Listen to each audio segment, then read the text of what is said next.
Hello mga UVG, ako ulit. So, narito po ko para sabihin maraming salamat po para sa mga new subscriber natin tsaka sa mga nag-comment ng like. Thank you so much po.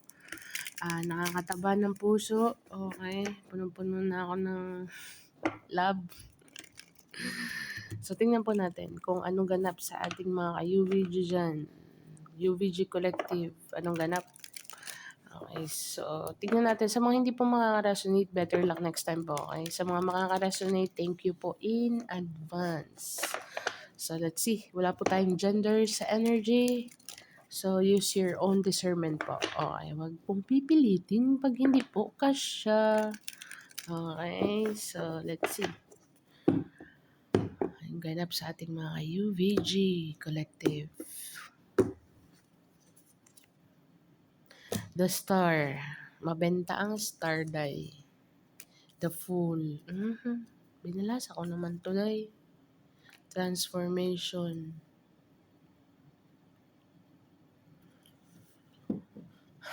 Nakita niyo naman siguro binalasa ko, di ba? Lumabas din to nung sa isa kong reading. The Star card, the Fool card, tsaka Transformation. I mean, itong dalawang card na to. Lumabas to sa isa kong reading. Okay, so siguro naman understood na to. Hoping.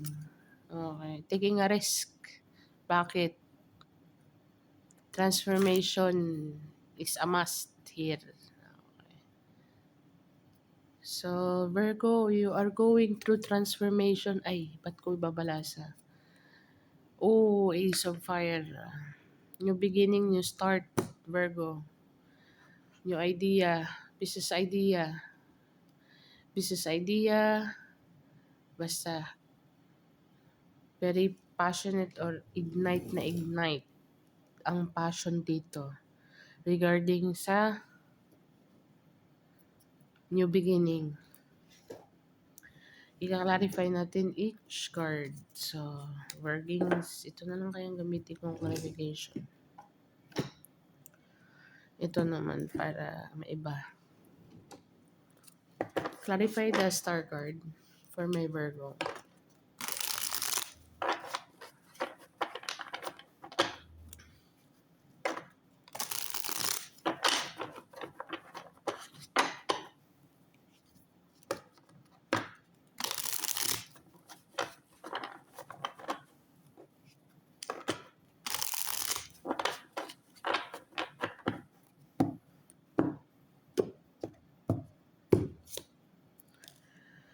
King of Pentacles. Okay. And the Six of Pentacles together with the Page of Cups and the Eight of Swords. Virgo, merong hindi dito maka-move on how very generous you are. Sa bagay, nasa underneath tayo ng star card. So, still hoping and praying dito na you are going to give another chance kasi hindi siya makagalaw. Okay, so hindi nga talaga siya makagalaw. Hindi siya makagalaw to the fact na you are the only person, okay, na naging, ikaw ang pinakamagandang bagay na nangyari. Hindi bagay, ikaw ang bagay ba? Tama ba yung sinabi ko? Basta ikaw ang pinakamagandang part. Okay, pinakamagandang parte sa buhay niya na nangyari. Okay. Kasi itong person na to, I think, but now, bakit ko nasasabing may fallout dito or may baka ng daan? Let's see, clarify more. Okay, so decision making regarding the Lover's card, hindi po lahat ng nandun ang divine, when it comes to, meron kayong tie nito in some cases, marami nang nangyari sa inyo nitong person na to, okay? So, but at the end of the day, you need to make a decision, both of you. Kailangan yung magdesisyon, pero itong person na to is stuck, still hoping, praying na you're gonna come back around. Okay. So, nag-iisip siya dito ng, this person admire you a lot. Generosity mo, you're a very stable, hindi ka needy. Okay. I think siyang needy. So, you need, I think may fallout dito kaya sa nasabi kong fallout, merong separation na nangyari dito kasi both of you need to make a decision. Kung hindi man separation physically, separation mentally, okay, emotionally, okay, yun na rin ang ending nun, magiging physically na rin in the future kung sakasakali. Kasi meron nang nakaka-feel dito na this person cannot move on if in case na Um, if in case na talagang fully close off ka na at focus ka sa iyong mga business endeavors, transformation, you are transforming a lot big time when it comes to your finances in general, the way you look, the way you talk, the way I don't know Virgo, there is something big transformation happening. Okay na talaga namang feeling stuck tong person na to sa thoughts of you na very generous, very Three of Pentacles, and you are nakikibalita to siguro. Basta, hindi naman siya nakikibalita, kundi this person putting you on the pedestal, Three of Pentacles. Mataas ang, ngayon nakikita niya na kung anong worth mo. Lovers, boss, career, I mean, friends, I think this is a lover. Or it doesn't have to be. Okay? Because the lover's card, meaning to say, decision making regarding sa sitwasyon, relationship nga, okay?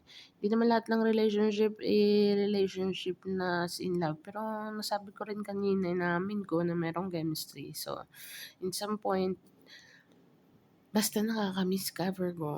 Ayun ang nakikita ko dito.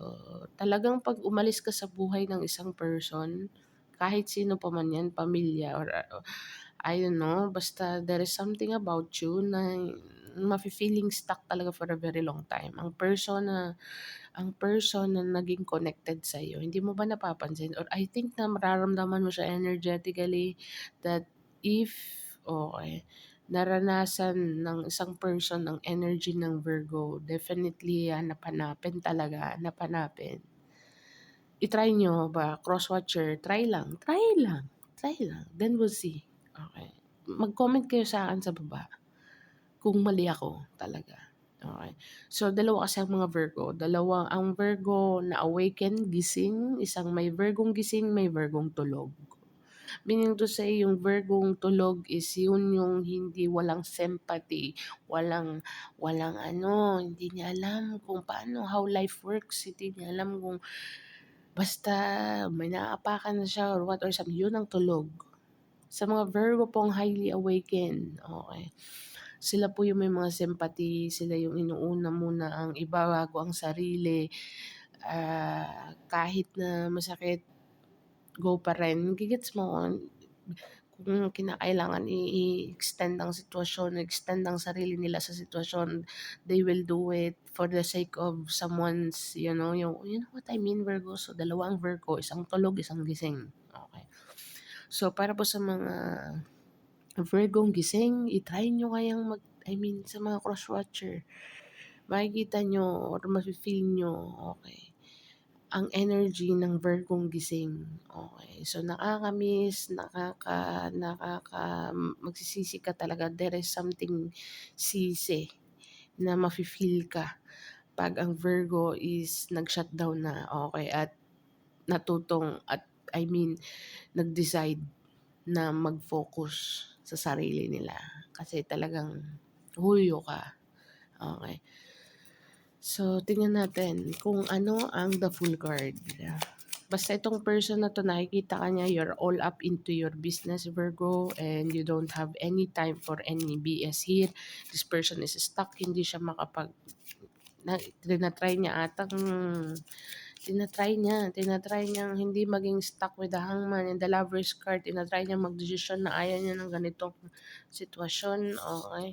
I think tag-offer siya dito with the multiple something, with the Eight of Swords. Pero this person, ang ending at the end of the day, ikaw pa rin ang thoughts niya, ikaw pa rin ang siyang da-da-da-da. Really. After the, and the, oh my God. So, talaga naman nasa huli ang pagsisisi, but nasa underneath po tayo ng star. Ang star po is healing, hoping, praying, still. Umaasa pa rin ng person na to na magkukross ang landas nyo. In any way, shape, or form. But I think you take or tinahak nyo ang separate ways. Kaya sinasabi ko kanina malakas ang separation dito. Hindi naman siguro physically, mentally, emotionally, or maybe talagang totally physically na. Okay. So, but this person sees you as the Three of Pentacles. You very creative, productive. You don't, you know, di ka needy. You can buy your own things, pay your own, sobrang generosity. Kilala ka ng person na to, itong person na to, meron kang side na alam niyang kabisado niya when it comes to very generous giving or understanding in any way, shape, or form. Hindi naman finances, pero time, effort. Okay. Tingnan natin ang the full card. The full card is the major arcana. Okay. Full card is taking a leap of faith, taking a risk. Okay. So, let's see. Clarify the full card. Full card. For my bearings. Oh, the Hierophant. Commitment card, contract. Commitment, contract with the Justice. Ay, sorry. King of Swords. Sorry naman. King of Swords, Ace of Wands, Ace of Wands, Ace of Wands, Ace of Wands. So, meron dito talaga Virgo taking a risk on something. Ew! Hell no! The World card. So, ang happy ending ka dito, Virgo, career-wise or love department. There is someone here, new beginning. Someone wants to take a leap of faith with you, Virgo, with the Two of Cups, Ace of Wands, and the World card. Okay, so hindi ko alam kung same person. I think new, but this sometimes can represent old. Why ko nasabi yun? Kasi ang the World card, ending something in order to begin new one. Since meron kang new beginning dito, transformation card, and the new beginning card again. So, I think, pastor nyo. Let's see. Because with the commitment card, nakaka-confuse, di ba? Commitment card and the King of Swords, it's all about the mind. Okay. Meron din, nandun ang Two of Cups. It's all about the mind, the passion. This person, kung new person man to Virgo, this person is going to be passionate about you, all over you. All over you. Oh, tama ba yung sinabi ko? Parang, lagi niyang gusto niya lagi kanyang nakikita, lagi kanyang naaamoy, lagi kanyang nasusulyap, lagi kanyang basta there is something about this person na and committal tong person na to, okay? It's all about commitment, it's all about integrity, it's all about let's just say hindi naman relihiyoso pero traditional, matradisyon na tao. Okay. And this person wants to offer you a cup and a wands, Virgo. New passionate, new beginning, kung ano man ang mga ideas, business, regarding, sandali nga, clarify the Ace of Wands. Clarify the Ace of Wands. Ang sama ni na Ace of Wands, day. Ay, sorry. So, hi, day. Ten of Cups. Grabe naman. Family agad, Virgo. Meron ka ditong something sa mga Virgo po na hindi nag-expect ng, you know what I mean, and busy sa business or busy on something. Meron kang incoming or merong renewal or merong taking the relationship into the next level. Okay. Sa mga Virgo may ka-live-in or sa mga Virgong nasa relationship at maayos naman, next level ang iniisip ng partner mo, and this partner is very passionate about you, meron siyang mga bagong ideas na para ma-ignite lalo ang inyong pag-iibigan, okay? Magsisimula kung ano man ang mga gustong magsimula ng bago, big transformation. But 'pag ikaw ang Virgo na no one, okay, or moving, nasa proseso ng pagmo-move on, there is someone coming back or there is someone new.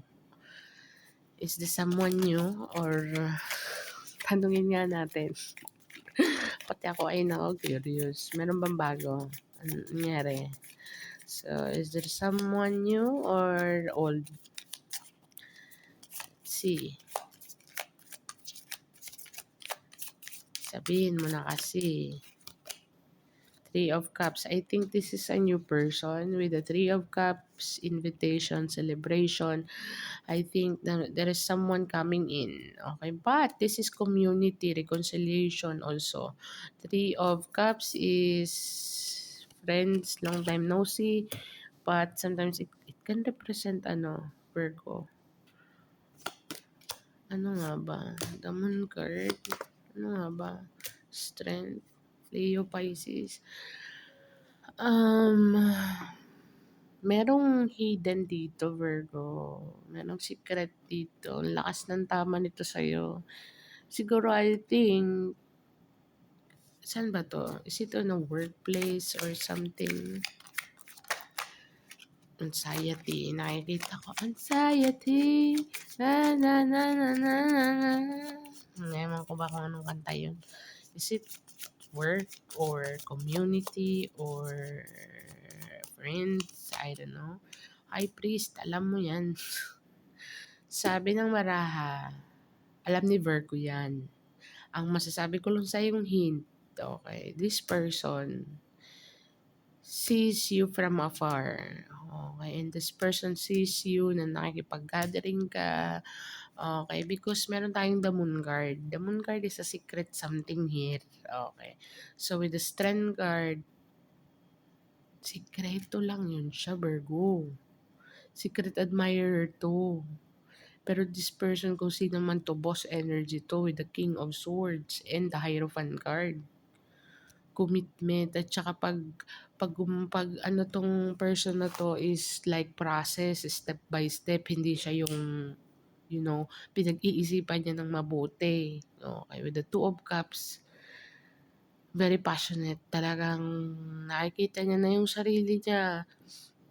Nakikita niya na yung sarili niya na kung sakasakaling maging kayo.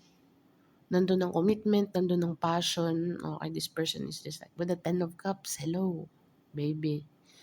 Baby, with the Ten of Cups. I think mafe-feel mo to kasi ang sabi dito, intuition mo. Merong sinasabi yung intuition mo. Anong sinasabi ng intuition mo, yun na yun. You're right. Okay. On spot ang intuition mo. Okay. Pero kailangan mo i-practice yung intuition mo. Baka magkamali tayo di don't shoot the messenger. Basta yung intuition mo, anong sinasabi niya, or meron kang nafe-feel na something or someone is watching you from afar and this person is just like nonchalant kind of thing but deep inside, because this person is very matured with the Hierophant and the King of Swords.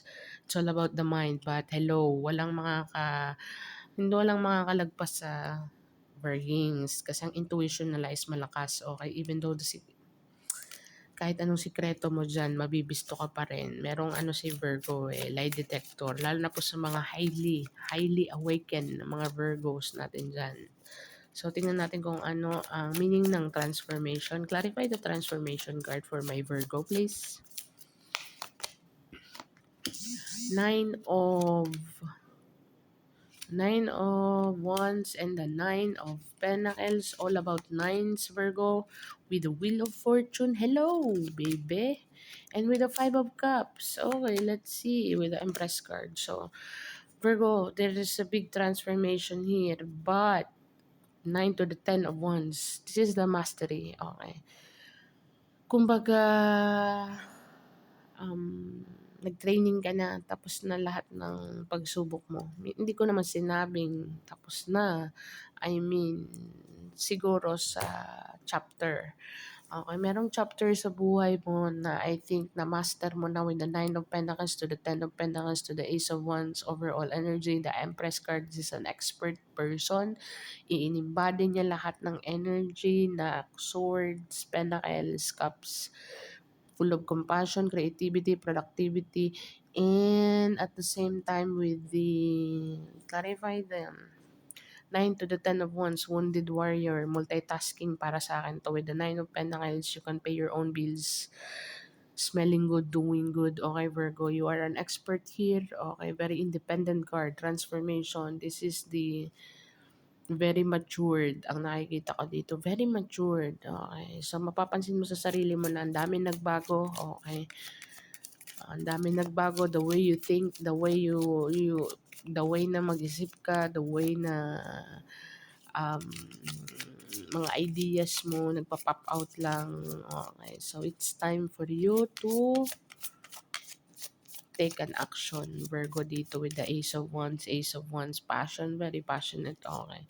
So, the transformation here is big time, big factor ang transformation dito, and the love is there. My God! Ay, sorry. Virgo, with the Wheel of Fortune, this is destined to happen, Virgo, in this timeline. This is destined to happen na you are already ready. Okay. Ready ka na sa kung anong challenges na dumating. Nine of Wands, Wounded Warrior with the Ten of Wands, alam mo na gumawa ka ng sarili mong filter. Meron akong navi-vision dito na dati wala kang filter kaya para bagang mga decision making mo is very all over the place. Para bagang yun na yun. Tapos mahanap mo yung sarili mo sa stuck na sitwasyon. But now, that's already gone. Okay, so nag-invento ka ng sarili mong filter dito based on your own experience with the Nine of Wands to the Ten of Wands. Oh, with the Magician card, ikaw nga ang gumawa, lahat ng tools nasa iyo na. So, dalawa ang Ace of Wands mo sa isang lapag. So, ibig sabihin with the Wheel of Fortune, with the Empress card, wala po tayong gender sa energy. Okay, so, you got the power. Okay. You got the power. Full charge ka dito, Virgo. Okay. Ready to transform. You are very ready. Nahasa ka dito ng sobra. Hindi ko naman sanabing sobra baka for some of you. Okay. So, tingnan nga natin. Clarify the Five of Cups. Bakit merong regretful energy and scarcity mindset? Baka siguro kasi may mga kailangang i-left behind ka. Okay. In order for you to um,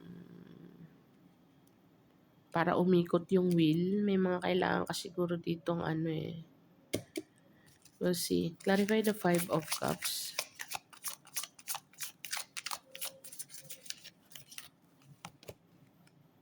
Knight of Cups.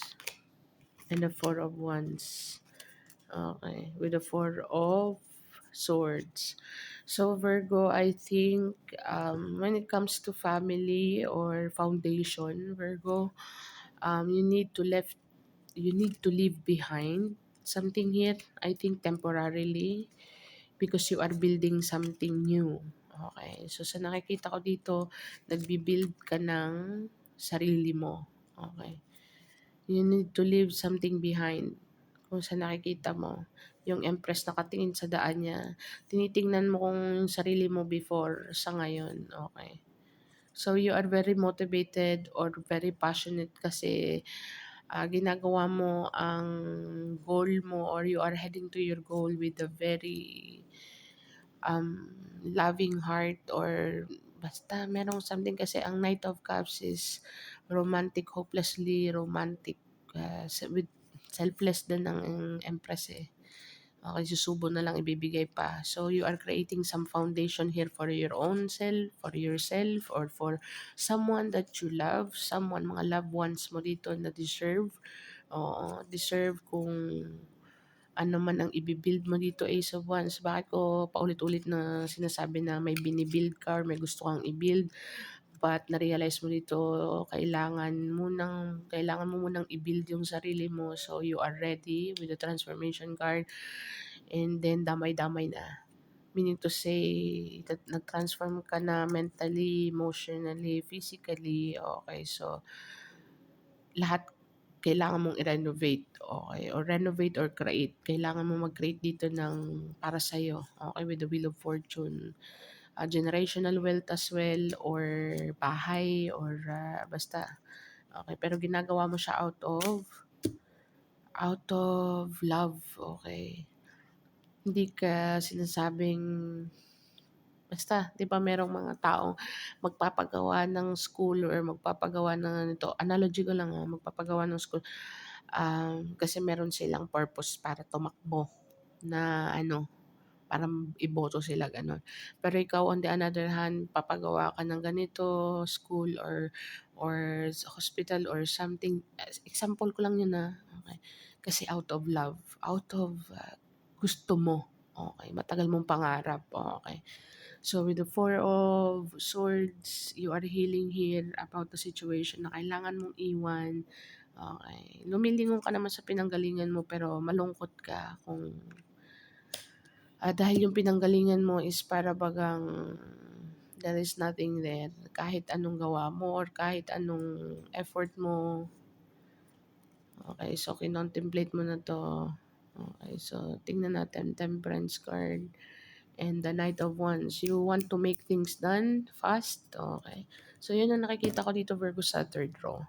Basta meron kang Four of Swords at saka Ace of Wands at the bottom of the deck, overall energy. So this is definitely a new beginning for you, Virgo. You need to pray, meditate, guidance, at marami pang iba. Okay, so ang advice sa'yo is I think you are divinely guided naman dito regarding dito sa mga idea mo. Nasa timeline ka na eh. Ang ano mo, um, timeline mo ngayon is to get the big transformation of your life, Virgo, na financially, emotionally, physically. Big transformation talaga. Timeline mo na you need to take action with this one. Mafe-feel mo mafe-feel mo rin sa sarili mo yan. Ang daming nagbago or ang daming iba na ang the way you think. Okay. Tsaka mga decision making mo iba na. Ibang-iba na. So, tingnan natin kung anong advice. What is the advice for my Virgo? Ano yun? May naka-flip. Sandali. Nagbaliktadan sila, day. Okay. So, tingnan natin. Anong advice?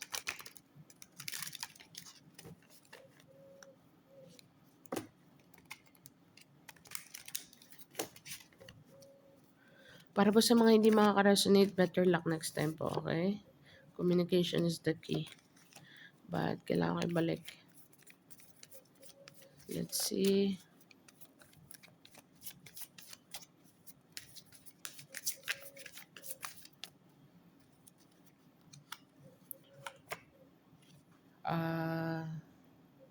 You're close to achieving your goals. Okay. Makes sense. Okay. Surrender to the divine, Virgo. And step out into your comfort zone. Okay. So, as I said, merong mga bagong ano dito kasi timeline mo na to eh. It's your time. Okay, Virgo. So, you need to take a leap of faith with a full card. You need to take a risk on something here, and someone wants to take a risk also with you. The moment na nagte-take risk ka when it regards to your career, meron din ditong makakapansin sa'yo at makakapuna. And this person is parang makikita niya yung sarili niya sa'yo, the way you grind in life. I mean, the way na motivated kang gawin ng something or project or whatsoever, nakikita niya yung sarili niya sa'yo. I think mas matanda to sa'yo ng konti. Okay, mas matured to sa'yo ng konti. Okay, so when it comes to relationship, but when it comes to yourself, Virgo, with the full card, I think ang advice sa'yo dito, you are strong enough to do so. Okay, kung ano man yung mga goals and dreams na gusto mong magawa. Kasi iba ka na mag-isip ngayon, iba ka na gumawa ng desisyon with the transformation card. Sabi ng divine dito, sabi ni Lord, you are ready. Okay, so be prepared, Virgo. So, bottom of the deck, a time to give rather than to take. Hindi ko alam kung kanino yan. Okay, so baka sadyang may mga taong taker. Okay, wala silang limitasyon. As well as the giver, wala rin silang limitasyon actually.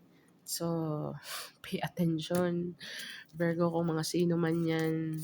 Pero I think iba ka na ngayon. The way you think or the way you say no is like with purpose. Okay, ibig ko sabihin, hindi mo nahahayaang with the 9 of Wands and the 10 of Wands, hindi mo nahahayaang anuhin ka. Mataas na ang boundaries mo dito. Okay, so tingnan natin. What is the angel number here? Angel number for my Virgo. Angel message number. What is the angel message number for my Virgo? Meron kang Queen. Lakas ng Queen sa'yo. So, 10, 5, 6. So, 1056 Virgo. Google mo siya. Angel message number 1056. Maaring makaresonate sa sitwasyon mo. So, yeah, that's what I have for you, Virgo. Thank you for being here. Thank you for watching. And bye for now.